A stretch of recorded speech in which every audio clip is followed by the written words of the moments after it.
Hello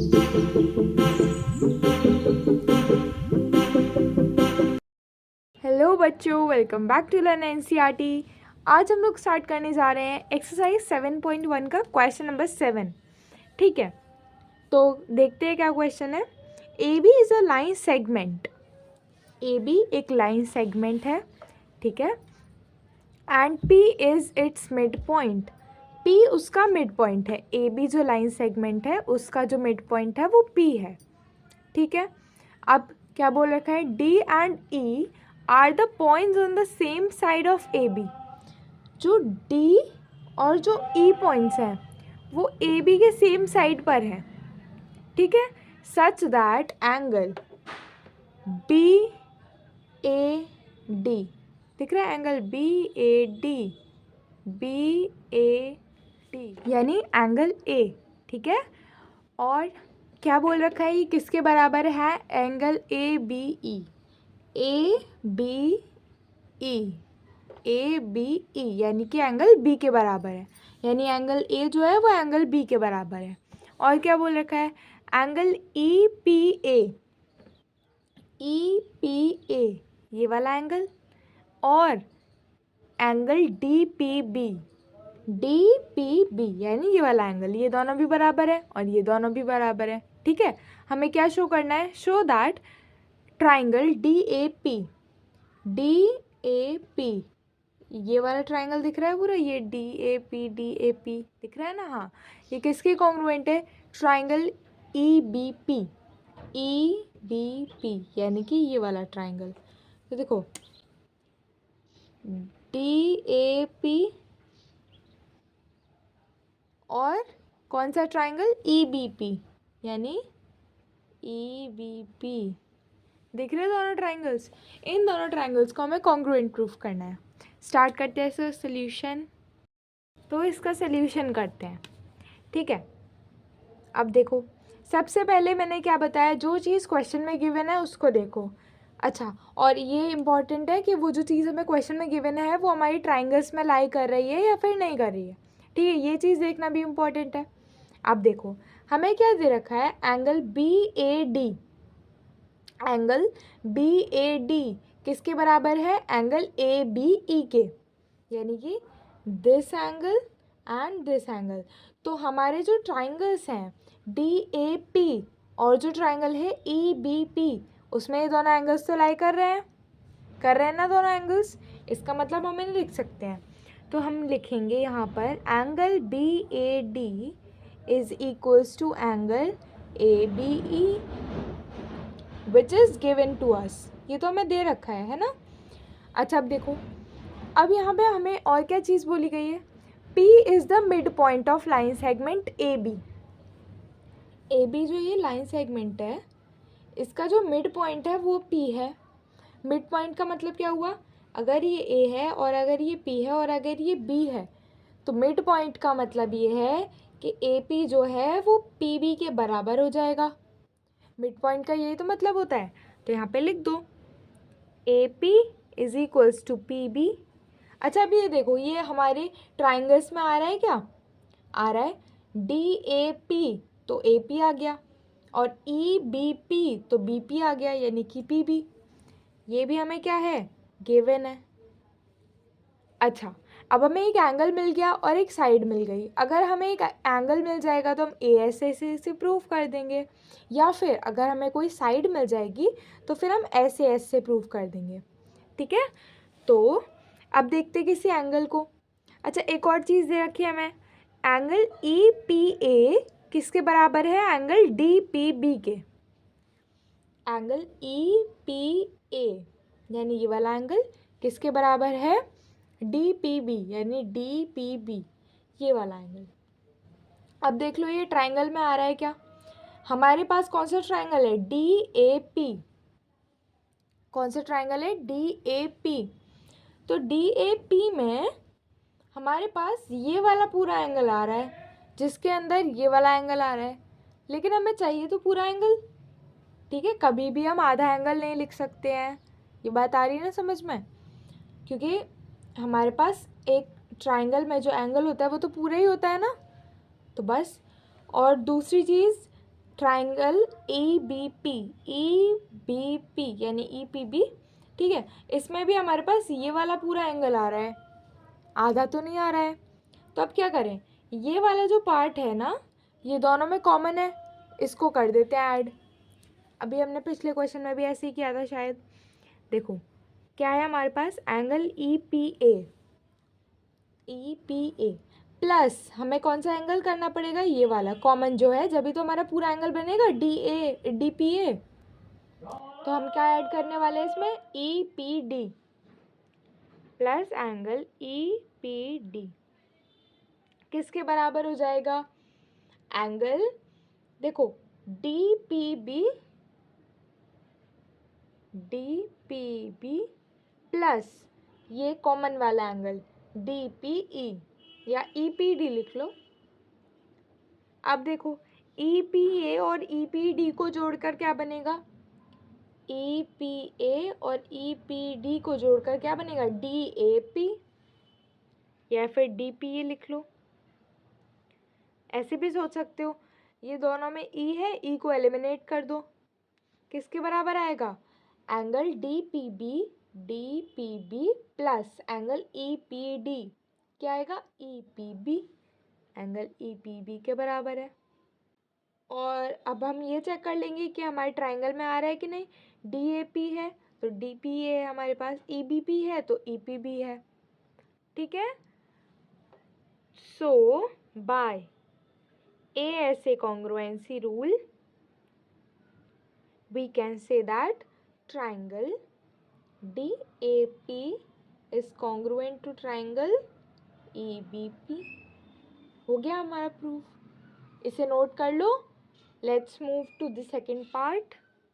अच्छा अब देखो सेकेंड पार्ट क्या है हमारा, AD is equals to BE, AD और BE, ठीक है, ये दोनों आपस में बराबर है। अच्छा अभी अभी हमने क्या प्रूफ किया था, हमने प्रूफ किया था that triangle DAP is congruent to triangle EBP, ठीक है, अभी अभी हमने प्रूफ किया ASA रूल से।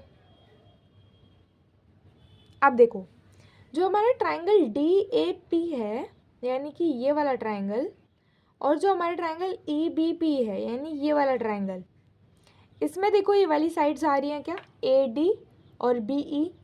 देखो DAP है तो AD तो आएगी, और EBP है तो BE भी आएगी, या फिर ऐसे नहीं आ रहा समझ में तो इसमें देख लो, यहाँ पर हमारे पास AD आ रहा है, ये रहा DA, ठीक है, और यहाँ पर BE आ रहा है, ये रहा EB। BE एक ही बात है, ठीक है, ये मत कंफ्यूज होना कि वो अलग अलग बातें हैं, ठीक है।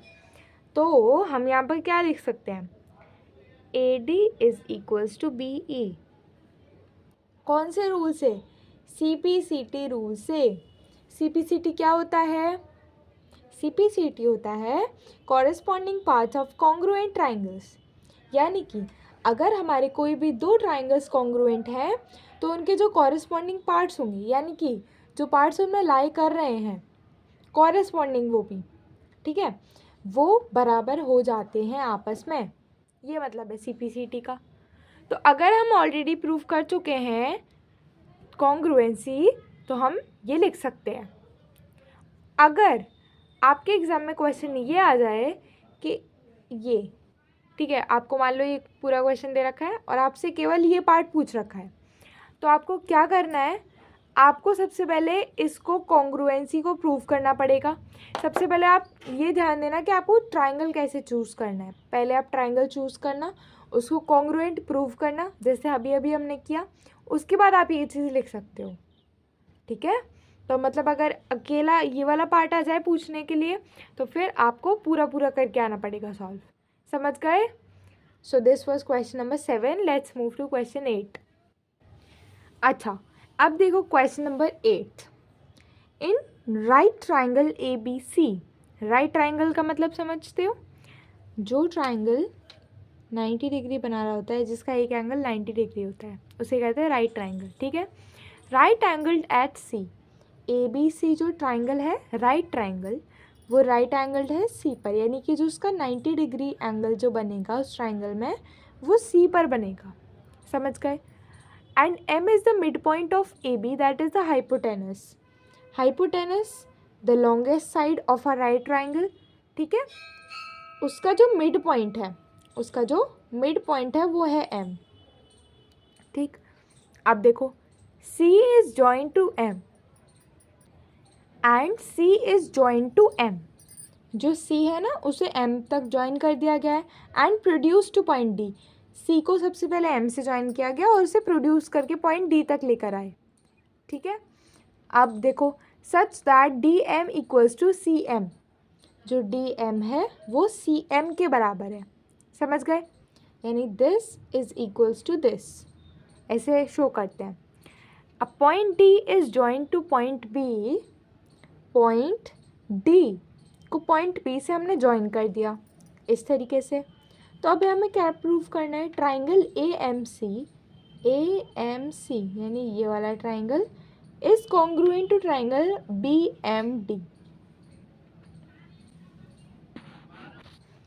अच्छा अब देखो हमें कौन कौन से ट्राइंगल्स को कॉन्ग्रुएंट प्रूव करना है, ट्राइंगल ए एम सी और ट्राइंगल बी एम डी को। दिख रहे होंगे दोनों ट्राइंगल्स। अच्छा अब देखो तो हम कैसे प्रूव करेंगे, सोल्यूशन स्टार्ट करते हैं इसका। मैंने आपको क्या बताया है, जो भी चीज़ गिवन है सबसे पहले हम उसे लिखेंगे। तो सबसे पहले हमें क्या दिख रहा है, D M equals to C M, D M equals to C M, D M और सी एम बराबर हैं, जो कि ऐसा कभी नहीं होता है लेकिन क्वेश्चन में हो गया, ठीक है। तो अब देखो डी एम और सी एम, डी एम और सी एम दोनों ही ट्राइंगल्स में भी लाई कर रहे हैं, इसका मतलब हम ये वाला पॉइंट लिख सकते हैं। तो हम यहाँ पे क्या लिखेंगे, D M equals to cm and what we will write here is given, आप सब लोग जानते हो इसे, ठीक है। अच्छा आप देखो दूसरी चीज़ हमें क्या बोली है, m is the mid point of AB, AB जो हाइपोटेनस है उसका जो मिड पॉइंट है वो m है। अगर किसी चीज़ का कोई मिड पॉइंट है, m मिड पॉइंट है, मान लो मेरे पास एक लाइन है, ठीक है, ऐसे समझो, मान लो मेरे पास एक लाइन है AB, इसका मिड पॉइंट है m, इसका मतलब क्या हुआ कि जो AM होगा वही BM होगा। अभी पिछले क्वेश्चन में समझाया है, भूलना नहीं इस चीज़ को। तो अगर m जो है मिड पॉइंट है हाइपोटेनस AB का, तो क्या हम बोल सकते हैं AM इक्वल्स टू BM, लिख दो यहाँ पे AB नहीं AM है ना, तो AM इक्वल्स टू BM। और यहाँ पर हम क्या लिखेंगे, m is mid point of AB, समझ गए। अच्छा अब देखो अब और क्या बोल रखा है हमसे, और तो हमें कोई भी इंफॉर्मेशन दिख नहीं रही है। अब हम चलते हैं अपने ट्राइंगल्स की तरफ, क्योंकि हमें एक और चीज़ चाहिए, या तो एंगल चाहिए या फिर एक और साइड चाहिए अपनी कॉन्ग्रुएंसी को प्रूव करने के लिए। तो अगर हमें अभी कुछ भी नहीं दिख रहा है क्वेश्चन में, तो हम क्या करेंगे, ट्राइंगल्स की तरफ चलो। तो हमें कौन कौन से ट्राइंगल बोला है, AMC और DMB। अब इन दोनों ट्राइंगल्स में ये वाला एंगल बराबर ये वाला एंगल होगा।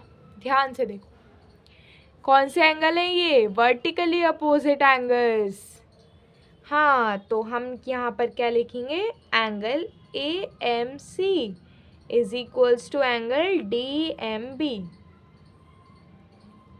दे आर वर्टिकली अपोजिट एंगल्स। अच्छा जिनको नहीं पता है कि वर्टिकली अपोजिट एंगल्स क्या होते हैं तो मैं बता दूं, जैसे मान लो आपके पास ये दो पैरेलल लाइंस हैं, ये एक ट्रांसवर्सल है, ठीक है। अब हमारे वर्टिकली अपोजिट एंगल्स कौन से होंगे, ये देखो, ये और ये ऐसे वाले नहीं दिख रहे, तो ये वाला दिख रहा होगा, ये और ये हो गए वर्टिकली अपोजिट एंगल्स। आ रही है बात समझ में, ये ऐसे होते हैं वर्टिकली अपोजिट एंगल्स। तो अब तुम कहोगे कि मेरे को यहाँ पे पैरेलल लाइंस तो दिख ही नहीं रही, तो हमने वर्टिकली अपोजिट कहाँ से बना दिया। अच्छा अब देखना ज़रा, ये BD और जो AC है ये पैरेलल लाइंस नहीं दिख रही तुम्हें, और उन पर ये जो ट्रांसवर्सल जा रही हैं, आ गए समझ में? ठीक है, इस तरीके से होता है। तो हम यहाँ पे क्या लिखेंगे? So triangle A M C is congruent to triangle B M D, ठीक है, बाय कौन सा रूल? SAS rule. तो आज हम इस रूल को बोलेंगे सास रूल। अच्छा, अब देखो सेकेंड पार्ट क्या बोल रहा है? ट्राइंगल DBC जो है वो एक राइट ट्राइंगल है। Triangle DBC is a right triangle. अच्छा, राइट ट्राइंगल का क्या मतलब है? कि जो एंगल B है वो भी 90 हो जाए, तभी तो ये राइट ट्राइंगल बन जाएगा। अच्छा, अब देखो मैंने आपको क्या बोला था कि AC और DB जो है वो पैरेलल है। AC और DB जो है वो पैरेलल है, हमें दिख भी रही हैं। लेकिन अभी अभी हमने क्या प्रूव किया था? दैट ट्राइंगल AMC, सॉरी क्या हो रहा है ये, triangle AMC is congruent to triangle BMD। ठीक है, बुक में से देखो। अब देखो जो ट्राइंगल AMC है और जो ट्राइंगल BMD है, ये दोनों कॉन्ग्रुएंट है आपस में। इसका मतलब तो ये हुआ कि AC जो है वो DB के बराबर हो गया और पैरेलल भी हो गया। तो AC is parallel to BD। अच्छा, अब देखो मैं आपको एक प्रॉपर्टी बता दूँ, अगर आपको ना पता हो। ये दो पैरेलल लाइंस हैं, मान लो, दिख नहीं रही वैसे, लेकिन मान लो ये दो पैरेलल लाइंस हैं। अब मैंने एक ट्रांसवर्सल खींच दी इस पर, ठीक है, तो ये वाला एंगल प्लस ये वाला एंगल दोनों मिला के 180 बनाते हैं और इनको कहते हैं को इंटीरियर एंगल्स। और हमेशा को इंटीरियर एंगल्स का सम होता है 180 डिग्रीज। ओके। अच्छा, आप देखो AB और CD, सॉरी AC और BD जो है वो पैरेलल है। तो इसका मतलब ये हुआ कि ये मान लो AC और ये मान लो BD, इस पर जो ट्रांसवर्सल है कौन सी है? हम BC वाली को ट्रांसवर्सल मान रहे हैं, BC। ऐसे मान लो कि ये जो है ना लाइन, ये ऐसे थोड़ी ऐसे जुड़ी हुई है, ठीक है, ऐसे मान लो ये ऐसे BC है, ठीक है, समझ लो ऐसे। तो जो AC है और वो BD है, इस पर हमने एक ट्रांसवर्सल खींच रखी है, दिख रही है ट्रांसवर्सल। तो इसमें जो ये वाला एंगल होगा और ये वाला एंगल जो होगा, यानी एंगल ACB यानी एंगल C, और जो एंगल है DBC यानी एंगल B, इन दोनों का सम क्या होगा? 180 डिग्रीज होगा। क्या होगा? 180 डिग्रीज। यानी angle ACB plus angle DBC किसके बराबर है? 180 डिग्रीज। किस लिए? को इंटीरियर एंगल्स। अब आपको एग्जाम में लिख के आना पड़ेगा that the sum of the को interior angles is 180 degrees. That is why what we are saying that in दोनों का सम भी 180 होगा, क्योंकि दोनों को इंटीरियर है। ठीक है। अब ACB तो हमें पता है कि 90 है, क्योंकि हमें बोला गया है कि राइट एंगल है C पर triangle ABC plus angle DBC, ये जो हमें निकालना है 180 के बराबर। तो एंगल DBC कितना आया? 90 आया। अगर एंगल DBC 90 आ गया, इसका मतलब क्या है? That triangle DBC is right angled at B। समझ गए? तो इससे हमने क्या प्रूव कर दिया कि जो ट्राइंगल DBC है वो एक राइट ट्राइंगल है। इसको नोट कर लो। Let's move to the third part देखते हैं। Triangle DBC is congruent to triangle ACB। अच्छा, एक टिप दूँ एग्ज़ाम के लिए। अगर मान लो एग्ज़ाम में कोई ऐसा क्वेश्चन आ रहा है कि जो आपको नहीं आ रहा समझ में कि आप कैसे उन्हें कॉन्ग्रुएंसी को प्रूव करोगे, तो आपको क्या करना है? आपको उसमें जो दोनों ट्राइंगल्स दे रखे हैं ना, उन दोनों में कुछ भी अगर आपको दिख रहा हो, मान लो कोई साइड बराबर लग रही हो या कुछ भी क्वेश्चन में गिवन हो, तो कम से कम 1 या 2 स्टेप्स लिख कर आना, जिससे स्टेप मार्किंग होती है ना, तो उसमें 1 या 2 नंबर मिल जाते हैं। जैसे 3 नंबर का क्वेश्चन है तो 1 नंबर मिल गया, 2 नंबर मिल गया, आधा नंबर भी मिल गया, ठीक है। तो मतलब छोड़कर मत आना क्वेश्चन को, जितना समझ में आ रहा है उतना करके आना। अच्छा, तो अब देखो हमें कौन कौन से ट्राइंगल्स को कॉन्ग्रुएंट प्रूफ करना है, DBC और ACB।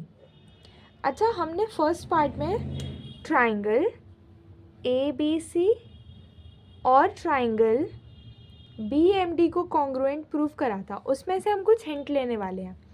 अब देखो, अब जो ABC को करा था, नहीं AMC को करा था, AMC को, है ना। तो अब AMC को हमने करा था, और अब की बार हमें क्या चाहिए, अब की बार हमें चाहिए ट्राइंगल ACB। तो ये तो इसमें लाई कर रहा है ना, ये इसका आधा पार्ट है। अच्छा, अगर हमने ये प्रूव कर दिया था तो हम CPCT की हेल्प से क्या लिख सकते हैं, angle BAC is equals to angle BAC हो गया, तो अब CDB लिखो, CDB CPCT के हेल्प से, यानी ये वाला एंगल जो है वो ये वाले एंगल के बराबर है, ठीक है। और दूसरा, अभी हमने सेकंड वाले पार्ट में क्या प्रूव करा था कि DBC एक राइट ट्राइंगल है। DBC एक राइट ट्राइंगल है, इसका मतलब जो एंगल DBC होगा वो भी 90 डिग्री होगा, और जो एंगल ACB है वो तो 90 डिग्री है ही, दोनों हो गए 90 डिग्री। अच्छा, और फर्स्ट क्वेश्चन की हेल्प से एक और चीज़ हम बोल सकते हैं कि AM equals to DM, AM equals to DM, और CM इक्वल्स टू BM, क्योंकि हमने CPCT से प्रूव किया था, CM equals to BM CPCT की हेल्प से, ठीक है। अब देखो, AM इक्वल्स टू DM, अगर मैं AM में BM जोड़ूँ मान लो, और अगर मैं CM में DM जोड़ूँ तो वो बराबर नहीं हो जाएगा। सोचो, AM plus BM equals to CM plus DM, क्योंकि AM किसके बराबर है, DM के, और BM किसके बराबर है, CM के। और AM और BM दोनों जोड़कर क्या हो जाएगा, AM प्लस BM, AB हो जाएगा। या ऐसे सोच लो, M रिपीट हो रहा है, इसको एलिमिनेट कर दो, तो AB इक्वल्स टू, यहाँ M रिपीट हो रहा है तो इसको एलिमिनेट कर दो, तो क्या बचा, CD। तो AB आ गया CD के बराबर। आ गई बात समझ में। तो एक एंगल मिल गया, एक और एंगल मिल गया, और एक साइड मिल गई। So by SAS rule, SAS rule नहीं, ASA rule, ASA rule we can say that triangle DBC is congruent to triangle ACB। अगर कोई भी कंफ्यूजन है तो दोबारा से रिपीट करके बता दूँ एक बार।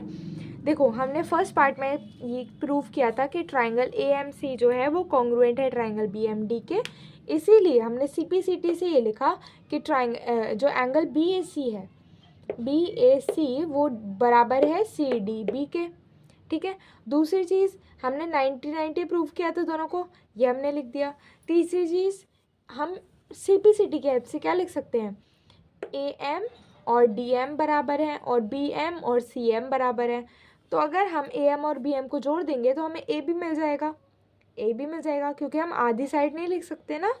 तो हमने AB और CD को बराबर कर दिया, तो इस तरीके से हमने इसको प्रूव कर दिया। नोट कर लो, फोर्थ पार्ट पर मूव ऑन करते हैं। अच्छा, अब क्या बोल रहा है लास्ट पार्ट में, CM equals to half of AB, CM equals to half of AB।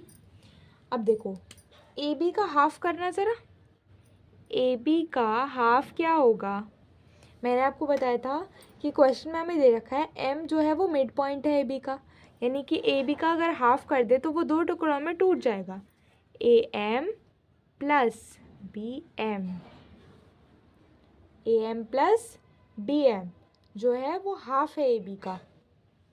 या फिर मतलब जिससे AB को हम लिख सकते हैं AM प्लस BM, तो AB का अगर हाफ कर ले तो कोई सा भी एक टुकड़ा रख लो, आप कोई सा भी एक टुकड़ा रख लो, AB रख लो, AM रख लो, AM रख लो, ए बी का जो हाफ होगा वो ए एम होगा। अब मैंने आपको बताया था ए एम जो है वो सी एम के बराबर है, सी पी सी टी से बताया था कि नहीं। तो अगर ए एम सी एम के बराबर है तो इक्वेशन नंबर 1 में हम क्या लिख सकते हैं, half of A B equals to C M. Hence proved, हमने कर दिया प्रूव। ठीक है, इतना आसान सा क्वेश्चन था।